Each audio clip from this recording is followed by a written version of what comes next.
하면서 우리가 상실하지 말아야 할 것들 네 번째로 제자도, 제자의 삶에 대한 하나님의 말씀을 나누기를 원합니다.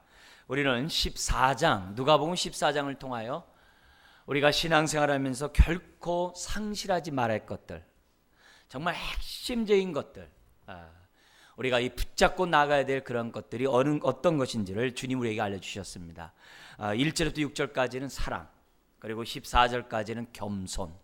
이 사랑과 이 겸손은 신앙생활하면서 우리가 상실하지 말아야 할 것들이죠. 그리고 지난주에 우리가 봤던 것처럼 하늘의 복, 그 하늘의 복은 천국 잔치의 그 축복, 그 축복을 죽어서만이 아니라 이 땅에서 우리가 정말 누리면서 사는 이 신앙생활, 너무나도 중요하다고 했습니다. 오늘은 네 번째로 제자도, 제자로서의 이 삶을 상실하면서 신앙생활하는 것은 정말 잘못된 신앙이라는 것을 주님이 오늘 우리들에게 말씀하고 있습니다.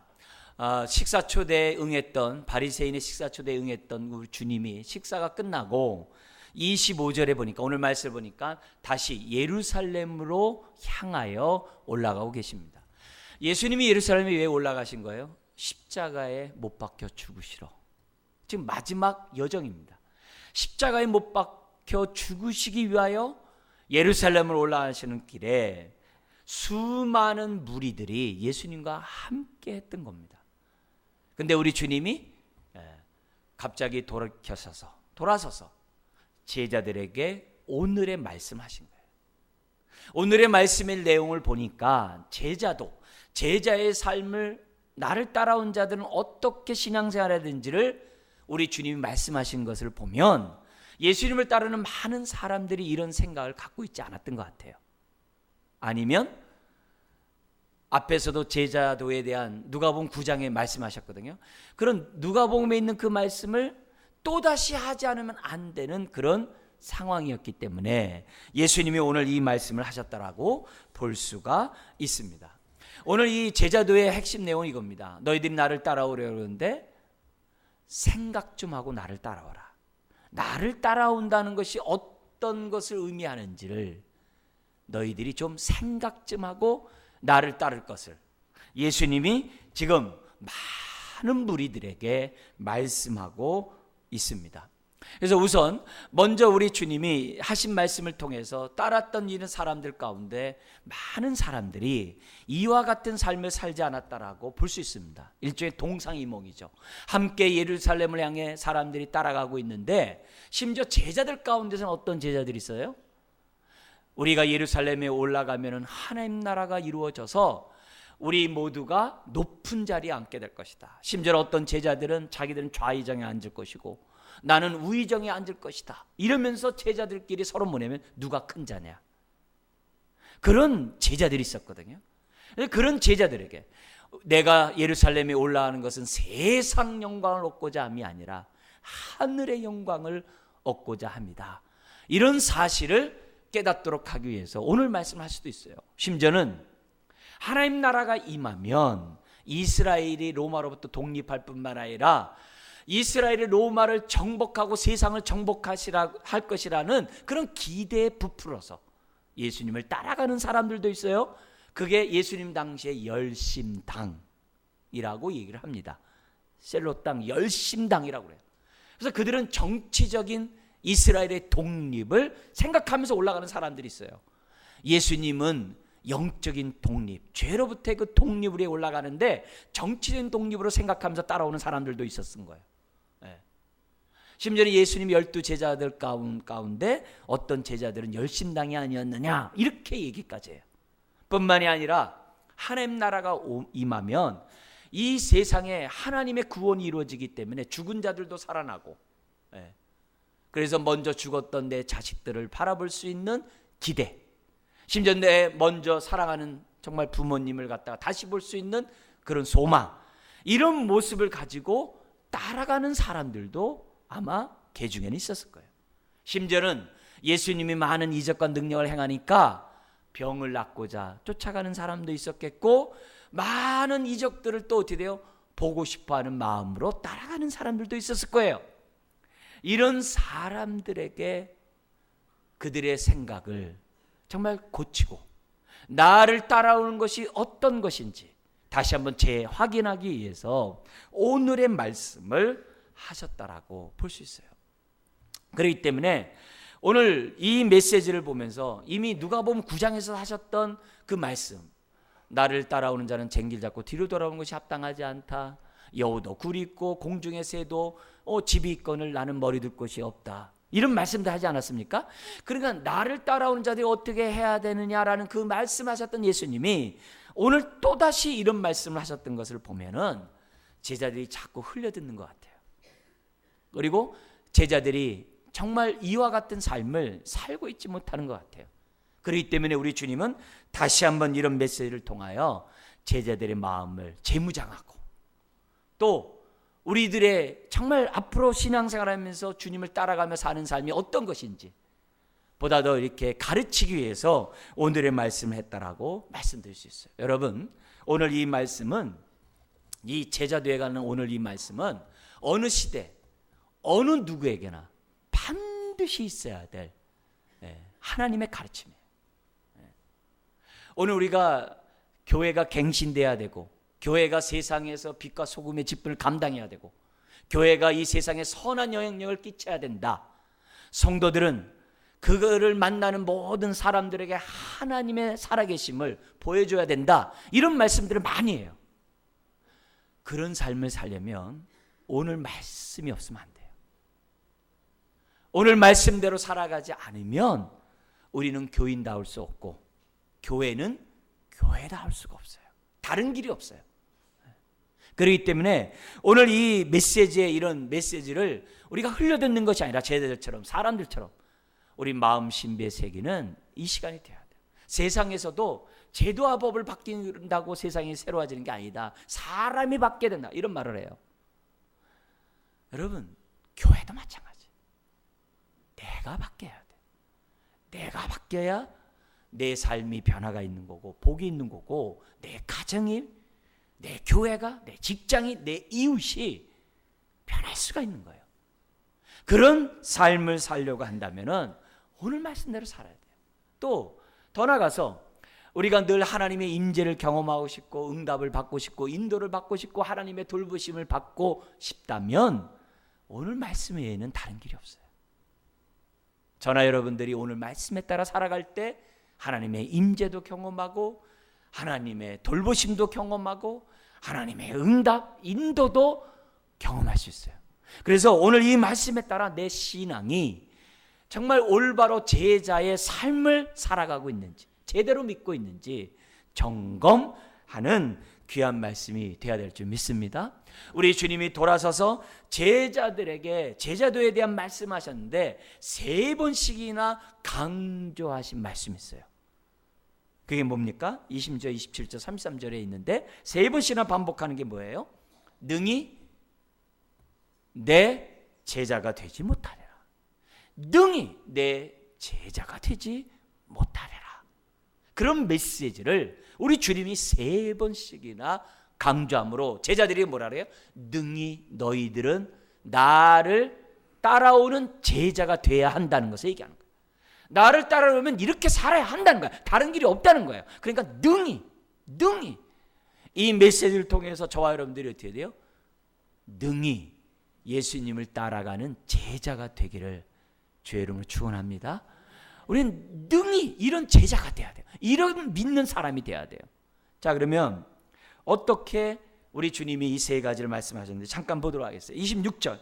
첫 번째는 뭐냐면은 어떤 자는 능히 내 제자가 될 수 없다고 그래요?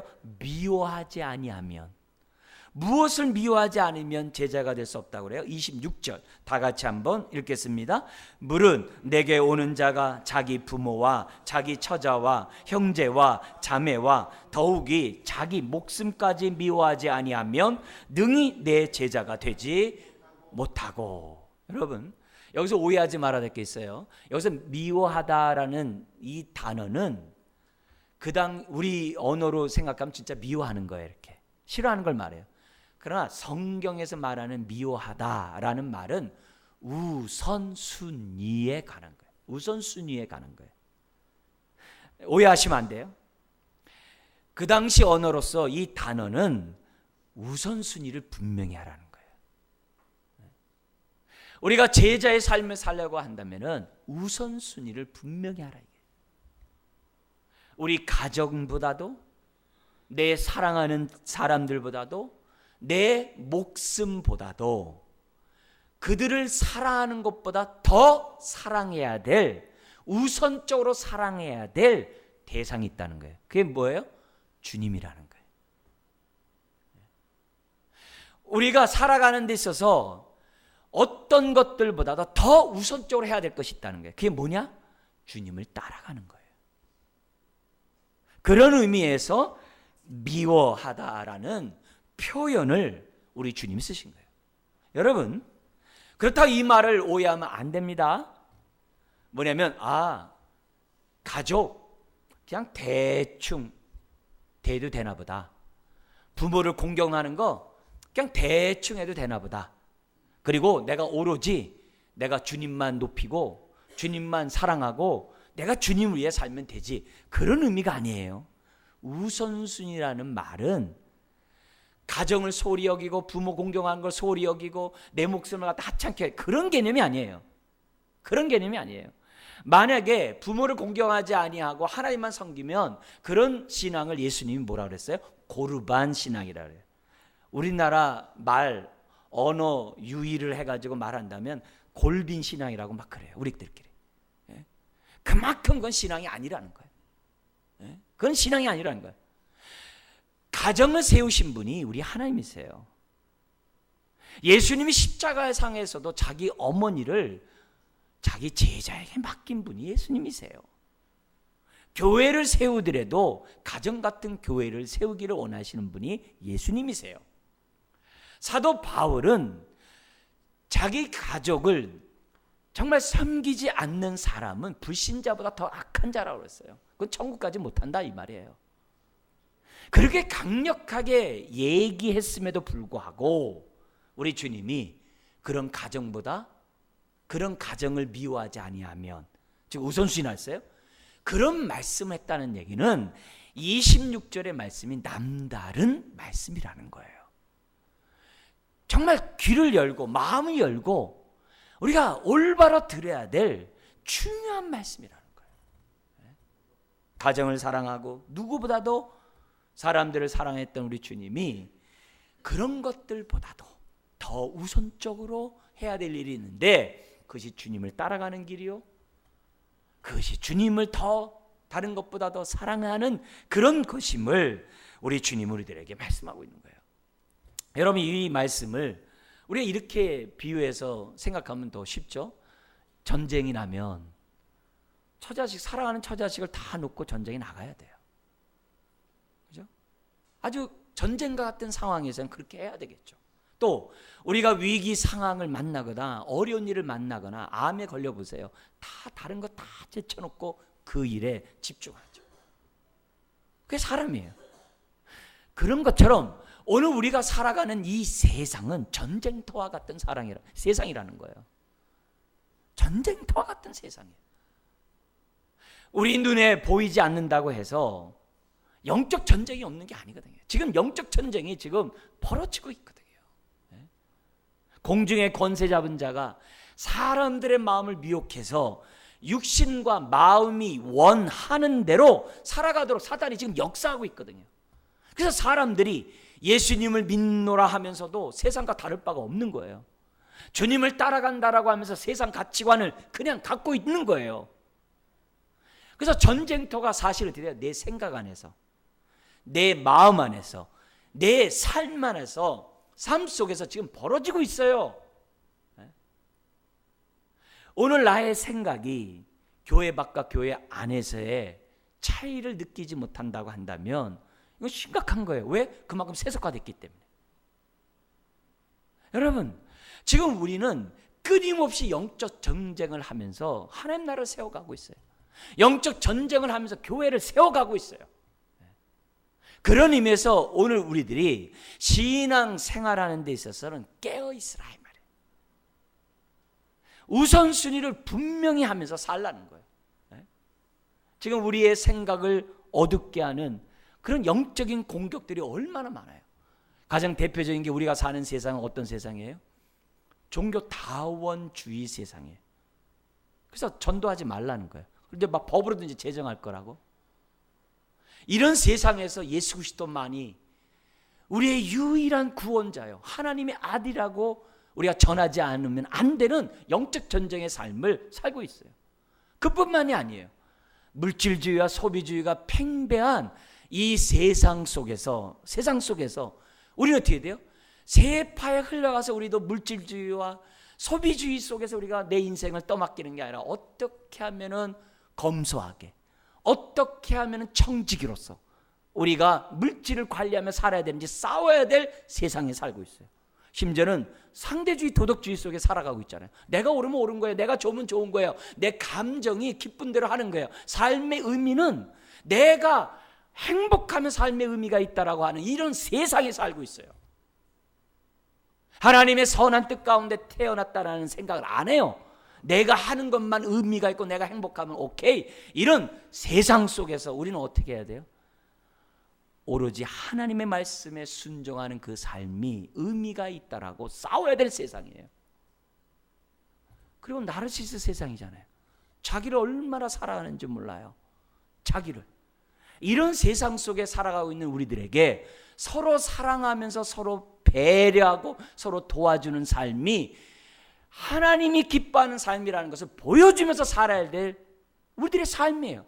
그래서 내 생각 안에서는 그런 싸움이 계속 벌어지고 있고 내 삶에도 벌어지고 있고 교회 안에서나 어디에서나 세상의 가치관과 싸워야 될 저와 여러분들이에요. 이런 세상 속에서 우리들이 우선순위를 분명히 하지 않으면 그냥 세상에 휩쓸려 버려요. 주님을 따라간다고 하면서 세상대로 가치관대로 살아버려요. 하나님의 뜻과 상관없이 그냥 막 살아가요. 이런 세상 속에 우리 주님이 얘기한 거예요. 나를 따라오거든 우선순위를 분명히 하라. 먼저 그 나라 그 일을 구한다는 그 말의 의미를 좀 정확히 하려고 우리 주님은 얘기하고 있어요. 그러면서 두 번째로 같은 얘기지만 좀 더 발전된 얘기를 27절에 해요. 우리 같이 한번 읽겠습니다. 누구든지 자기 십자가를 지고 나를 따르지 않는 자도 능히 내 제자가 되지 못하리라. 여러분, 이 말은 상상 속에서 나온 말이 아니죠. 누가복음 앞에서는 뭐라 그래요? 자기를 부인하고 자기 십자가를 지고 나를 따라오야 오는 자가 내 제자라고 얘기했어요. 그래서 이 말씀은 그냥 상상 속에 있는 게 아니라 예수님이 조금 있다가 예루살렘 올라가면 십자가에 못 박혀 죽으세요.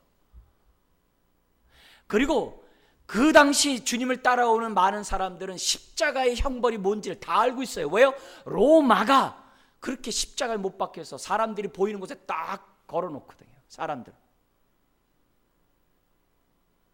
실제적인 얘기예요. 그런 상황에서 예수님이 얘기하는 거예요. 너희가 짊어져야 될 너의 십자가가 있다는 거예요. 그런데 이 십자가를 해석들을 이런 얘기 많이 하잖아요. 누가 이렇게 힘든 일을 맡아야 되는데 안 맡으려고 그래. 아이, 그럼 내가 십자가 질게. 뭐 이렇게 얘기를 해요. 지금 그런 얘기하는 게 아니에요.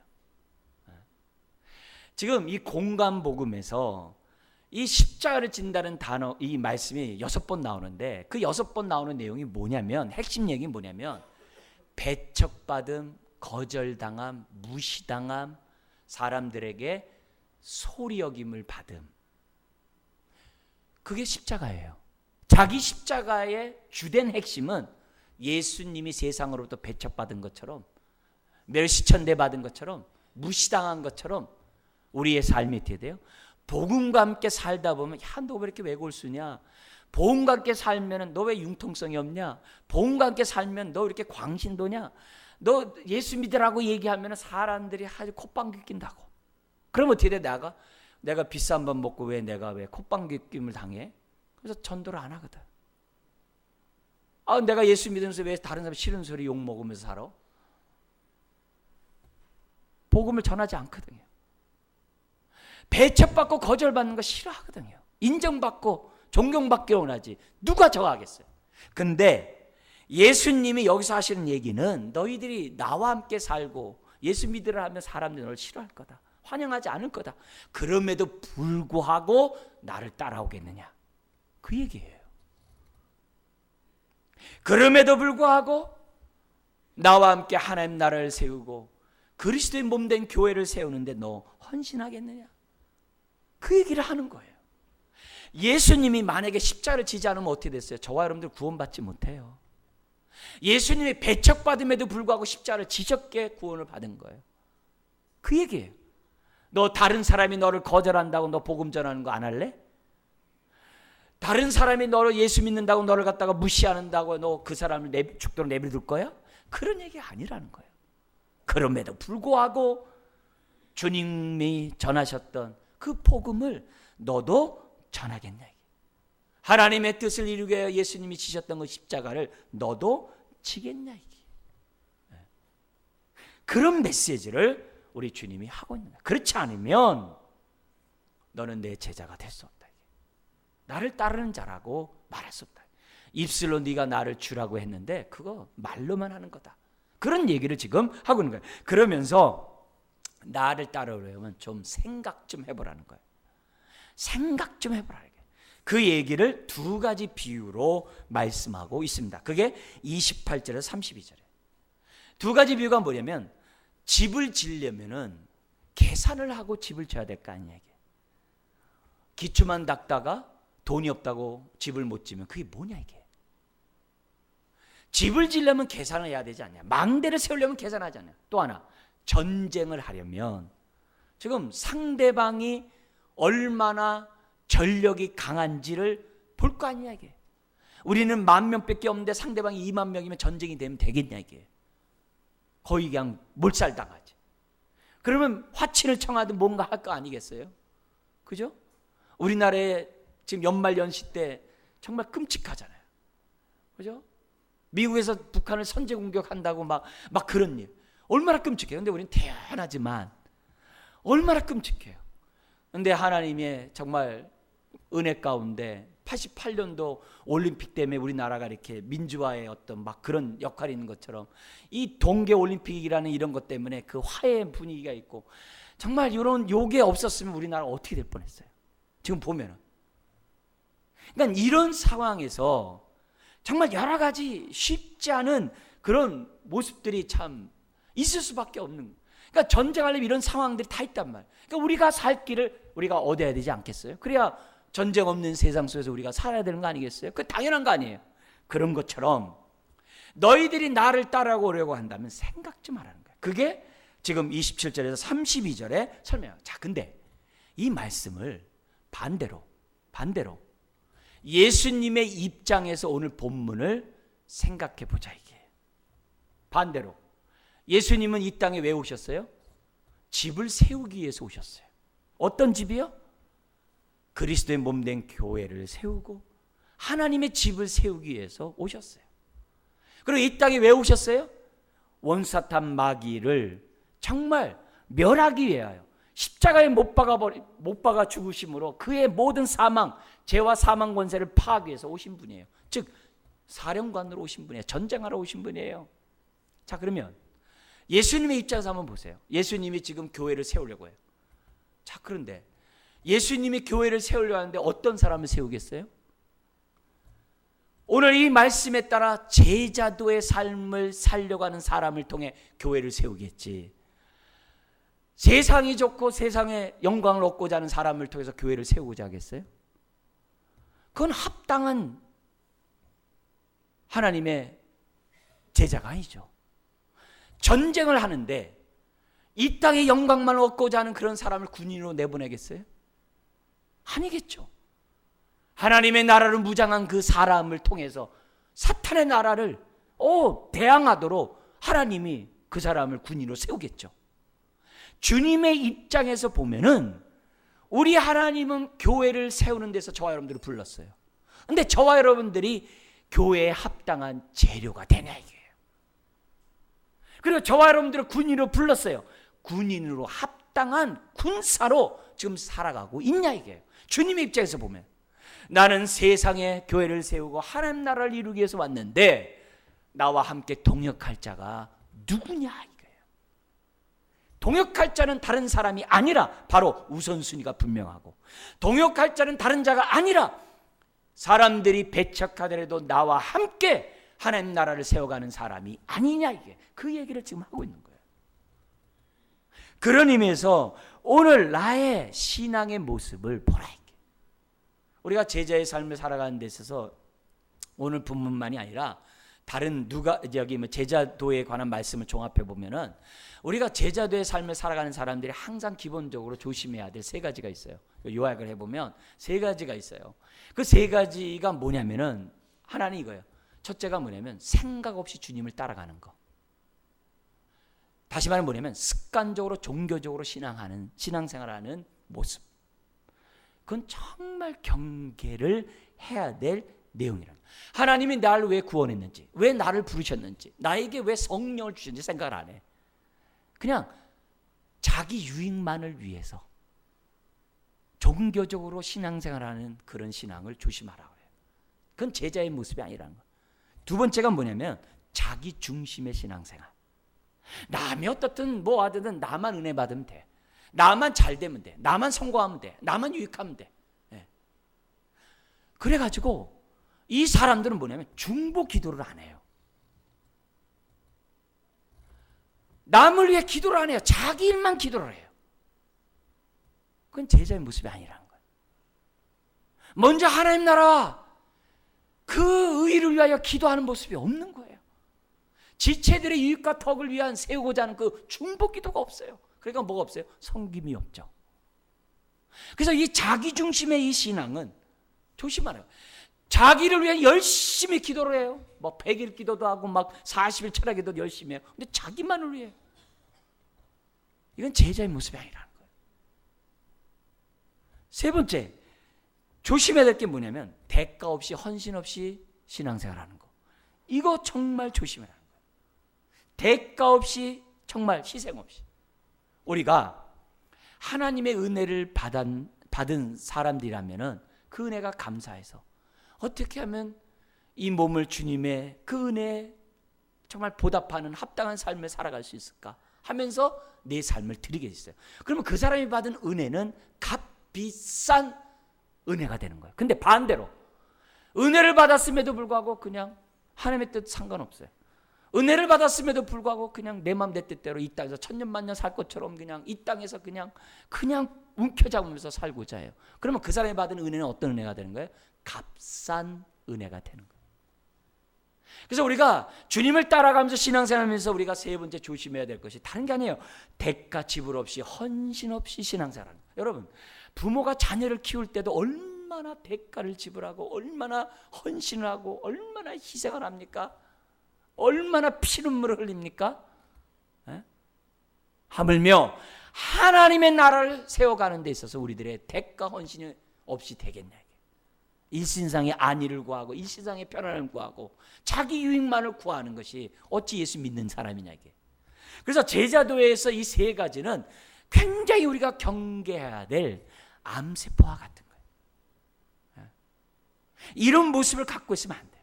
그래서 우리는 오늘보다 내일이 조금이라도 내가 대가를 지불하고 헌신을 하고 희생을 하고 조금이라도 더 내가 순종하고 예배를 드리더라도 내가 한 번 더 예배를 더 드리고 두 번 더 드리고 내가 지금 하나님을 섬길 때 막 왔다 갔다 하는 게 아니라 내가 어떻게 돼요?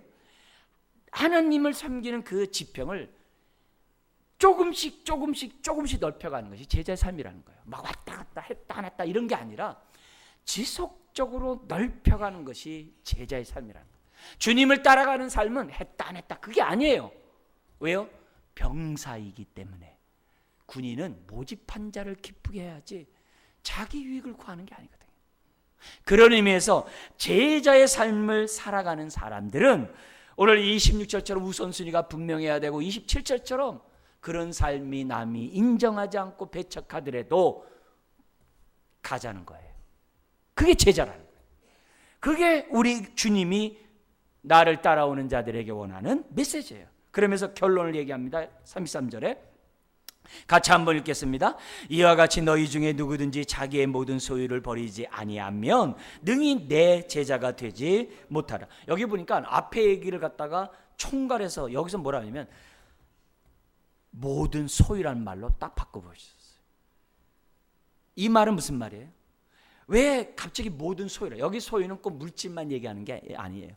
이 세상에서 내가 얻고자 하는 모든 것을 얘기해요. 어떤 사람은 명예일 수도 있겠죠. 어떤 사람들은 다 뭐예요? 학벌일 수도 있겠죠. 어떤 사람은 권력일 수도 있겠죠.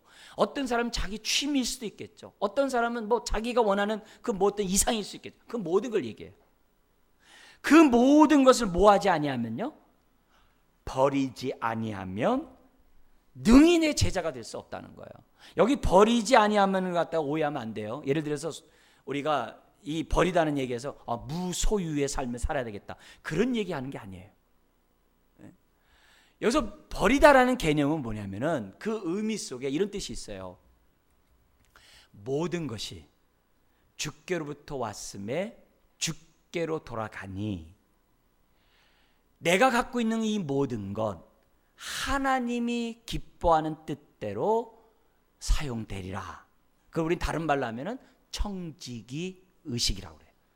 청지기 생각이라고 그래요. 그런 마음으로 살아가라는 거예요. 그 의미가 있고요. 또 이 말에 모든 소유를 버리라는 얘기는 다른 게 아니라 너의 삶의 방향성을 분명히 하라는 거예요. 이게 무슨 말이냐면 세상 사람들은 소유를 늘리기 위해서 온통 집중돼 있어요. 자기 소유를 늘리기 위해서 자기 삶을 다 들여요. 이 땅에서 천년만년 살려고 자기 성 쌓기를 다 하고 있어요. 그렇게 하면서 뭐 하고 있어요? 삶을 허비하고 있거든요. 근데 제자는 너의 소유를 얻기 위해, 세상 소유를 얻기 위해 삶을 허비하지 말라, 이게 삶의 방향성을 분명히 하라는 거예요. 삶의 방향성을 분명히 하라는 거예요. 오늘 우리들이 무엇을 얻고자 움켜잡고자 삶을 허비하고 있냐, 이게. 모든 소유를 얻고자 혹시 난 제자의 삶을 살고 있지 못하고 있지 않냐, 이게. 그렇다면 능히 내 제자가 될 수 없다, 그 얘기하는 거예요. 내 삶을 통하여 하나님 나라가 이루어지고 있는지, 내 삶을 통하여 주의 뜻이 이루어지고 있는지, 나를 통해 주의 사랑이 드러나고 있는지 너의 삶을 돌이켜보라, 이 말이에요. 그런 의미가 33절. 만약에 너의 모든 소유를 버리지 아니하면 능히 내 제자가 되지 못하리라. 다른 데서 뭐라 그러냐면 두 주인을 겸하여 섬길 수 없다고 얘기하시면서 하나님과 돈 둘 중에 하나를 선택하라 그래요. 그러면서 하나님이 공중에 나는 새를 봐라, 다 먹이지 않느냐? 들의 백합화를 봐라, 내가 다 입히지 않느냐? 뭘 염려하느냐? 내가 너의 모든 것을 공급하는 선한 목자니라. 너희는 먼저 그의 나라와 그의 의를 구하라. 내가 만나를 매출하기를 주듯이 너의 삶을 공급하시라. 그 얘기예요. 오늘 우리들이 신앙생활하면서 삶의 방향성을 똑바로 정하고 소유를 얻고자, 세상 소유를 얻고자 인생을 소비하지 말고, 움켜잡고자 인생을 허비하지 말고, 정말 우리가 붙잡아야 될 것은 주님 한 분뿐인 것을 오늘 우리들에게 말씀하고 있어요. 그러면서 만약에 우리가 이런 삶을 살지 않으면 어떻게 되는가? 34절, 35절이 됩니다. 같이 한번 읽겠습니다. 소금이 좋은 것이나 소금도 만일 그 맛을 잃으면 무엇으로 짜게 하리요? 땅에도 거름에도 쓸데없어 내버리느니라. 들을 귀가 있는 자는 들을지어다 하시는지라. 그래서 우리가 제자의 삶을 살자는 뭐와 같다? 맛을 잃어버린 소금과 같아서 버리워서 밟히는 거죠. 우리가 제자의 삶을 산다는 것은 뭐예요? 소금이 맛을 내는 것과 같다는 거예요. 소금의 두 가지 기능이 뭐예요? 하나는 부패를 막죠. 이 세상의 불의한 세상, 불법을 행하는 사람, 부도덕한 이 세상, 아주 이 막 정욕적인 이 세상, 이런 세상이 멸망당하지 않도록 저와 여러분들이 뭐 역할을 해요? 방부제 역할을 해야 되겠죠. 그러나 두 번째로 소금의 역할은 뭐가 있어요? 맛을 내는, 맛깔나는 세상을 만들어야죠. 그래서 사람들이 나를 보면 환영해야 돼요. 나를 보면 좋아해야 돼요. 나를 보면 사람들이 기뻐해야 돼요. 나를 보면 사람들이 평안해야 돼요. 나를 보면 막 완전 무장하고 막 경계하는 게 아니라 나를 보면 사람들이 마음이 평안하도록 해야 돼요. 나 때문에 직장이 화기애애하고, 나 때문에 집안 분위기가 아주 좋고, 나 때문에 교회가 아주 너무 은혜가 넘치고, 나 때문에 만나는 사람들이 미소가 있어야 돼요. 그게 소금이죠. 맛깔나는 인생이 되는 것이 소금의 기능이죠.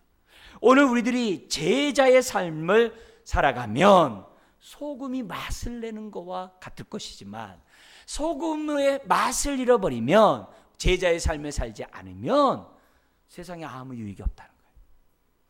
아무 유익이 없다는 것을 우리들에게 가르쳐줘요. 그래서 우리는 교회 안에서 나를 만나는 사람들에게 소금의 역할을, 방부제뿐만 아니라 맛을 내는 인생이 돼야 한다는 것을 우리들에게 보여줘요. 자, 근데 이런 메시지가 어떤 특별한 사람에게만 주어진 메시지냐, 신앙생활 열심히 하는 사람에게 주어진 메시지라 아니라는 거예요. 그 증거가 27절에 있어요. 우리 27절 한 번 더 읽겠습니다. 누구든지 자기 십자가를 지고 나를 따르지 않는 자도 능히 내 제자가 되지 못하리라. 여기서 우리가 주목해 봐야 될 단어가 뭐예요? 누구든지예요. 목사 같은 사람 아니에요. 저를 비롯한 여러분 모두가 다 뭐예요? 누구든지 이런 삶을 살아요. 왜요? 예수를 저와 여러분들이 뭐라고 고백했기 때문에 주님이라고 고백했잖아요. 주님으로 고백하지 않으면 그리스도인이 아니잖아요. 그런 사람은 누구든지 제자의 삶을 살아가야만 한다는 거죠. 우리 주님은 저와 여러분들이 사두개인이나 바리새인 같은 신앙생활을 원치 않아요. 바리새인은 어떤 신앙인이에요? 신앙생활하면서 뭐예요? 현실주의자들. 이 땅에서 어떻든지 성공해야 되고 잘 살아야 되고 막 해야 돼. 그래야 남을 퍼주지. 이 사두개인과 같은 현실주의자들. 그 다음에 바리새인과 같은 어떻게 돼요? 종교주의자들. 이런 형식적이고 외식적인 바리새인의 이런 신앙은 주님이 원하는 제자의 모습이 아니에요. 맛을 내는 신앙인이 아니라는 것을 우리에게 보여줘요. 주님이 원하는 것은 오늘 이 본문에 나오는 소금이 맛을 내는 그런 성도를 원하고 있다는 거죠. 그런 의미에서 오늘 지금 나는 주님이 보시기에 합당한 제자인가, 교회를 세우는데 합당한 재료이며 하나님 나라 영적 전쟁을 하는데 합당한 군사인지를 오늘 내 모습을 점검해 볼 것을 우리들에게 말씀해요. 자, 근데 성경에 보면 그렇게 살면 내가 이 세상 어떻게 살아요? 그렇게 사는 사람 과연 얼마나 돼요? 그러지 말고 그리고 그렇게 사는 게 얼마나 힘든데요? 얼마나 피곤하고 고단해요? 그렇게 생각하지 말고. 왜 그래요? 똑같은 제자도의 말씀을 하신 예수님이 이런 얘기를 해요. 나의 멍에는 가볍고 쉬우니라. 아니, 자기 십자가를 지는 것이 우리 주님이 뭐라고 그래요? 가볍고 쉽대요. 아니, 이게 얼마나 무거운 건데 가볍고 쉽다니, 이게 무슨 말이 되냐고. 알고 봤더니 우리 주님이 나와 함께 멍에를 매라고 그러셔요. 근데 그 멍에가 뭐냐면은 그 당시에 농사를 지면 소 2마리가 그 위에 머리 위에 이렇게 겨리를 얹어놓고 지금 뭐냐면 농사를 졌어요. 그래서 소 1마리가 끄는 게 아니라 2마리가 끌어요. 근데 내가 이런 제자의 삶을 사는데 나만 소 갈듯이 이 세상 사는 게 아니라 누가 함께 갈아주는 거예요? 주님이 함께 갈아준다는 거예요. 나 혼자 멍에를 매면 무거워서 못하죠. 근데 주님이 함께 매준대요. 주님이 함께 매주기 때문에 나는 뭐가 돼요?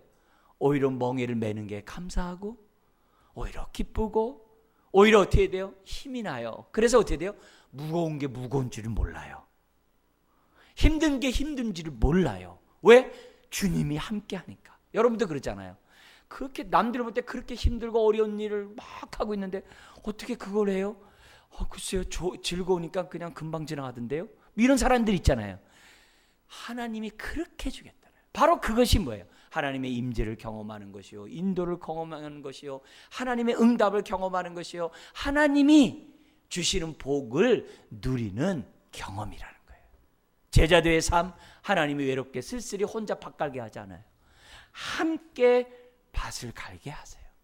중요한 것은 저와 여러분들이 제자로서 합당한 자가 돼서 우리 주님이 가신 그 길을 따라가고 주님이 이루시고자 하는 하나님 나라가 저와 여러분들의 삶을 통해 온전히 이루어지시기를 주의 이름으로 축원합니다. 기도하겠습니다. 하나님 아버지, 우리가